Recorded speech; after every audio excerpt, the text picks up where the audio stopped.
আসসালামু আলাইকুম বন্ধুরা, সবাই ভিডিওটা শেষ পর্যন্ত দেখতে থাকে। আমরা দেশ স্বাধীন করতে পেরেছি, কিন্তু আরেকটু বাকি রয়েছে। সেটা কি? সেটা হলো স্বৈরাচারের হাত থেকে আরেক স্বৈরাচারের হাতে যাবে, তখন দেশ স্বাধীন হলো কি করে? আমরা অন্য কোন স্বৈরাচারের হাতে এই দেশ নিতে চাই না।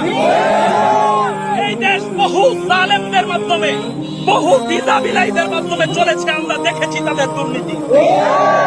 এই মুহূর্তে আমরা এই দেশ শাসন দেখতে চাই উলামায়ে কেরাম।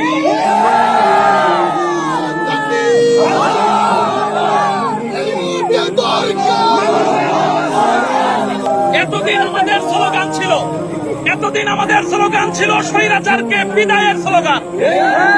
এখন আমাদের স্লোগান থাকবে ভবিষ্যতে স্বৈরাচার না আসার স্লোগান।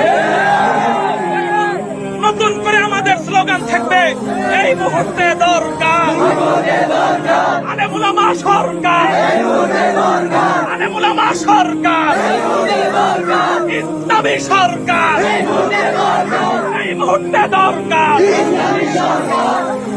সবাই ভিডিওটা বেশি বেশি করে শেয়ার করে দেন, আর সবাই ভালো থাকবেন, সুস্থ থাকবেন, আর আমার এই আইডিটা ফলো দিয়ে রাখবেন নতুন ভিডিও